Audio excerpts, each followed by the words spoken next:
great to see you again. Today is day 7, and because it's day 7, I figured it's the perfect time to learn 7 chords. 7 chords.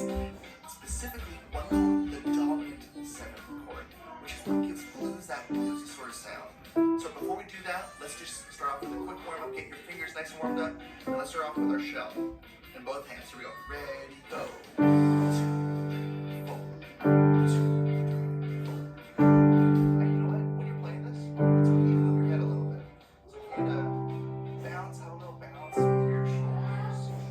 Just relax them. Keep your shoulders nice and loose, arms nice and loose, and most importantly, hands and forearms very loose.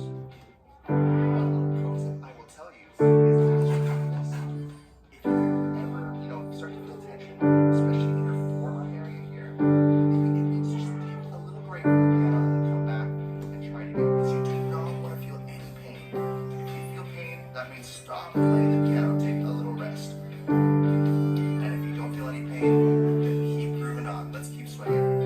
Some triads now. Here we go. 1, 2, ready, go. 2, 3, 4.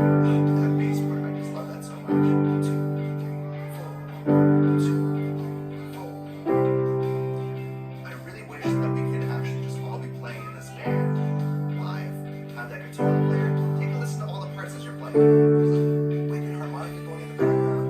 Because I feel like something that happens as piano players is we get kind of lost in what we're playing, and we forget to practice active listening. And active listening is when you're playing your part, but also listening to the other instrumentalists in the band.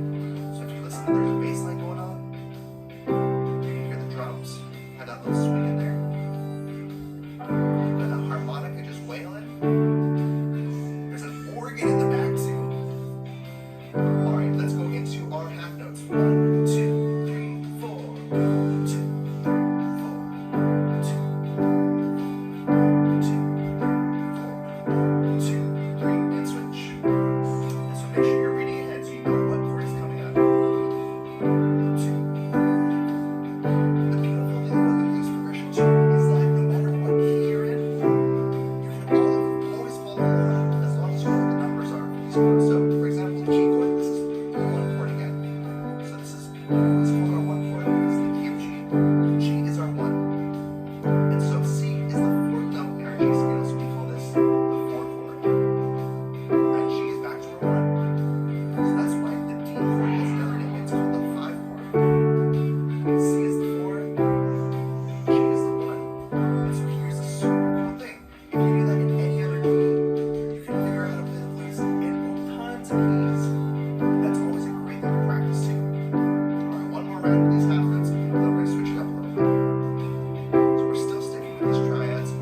That's it.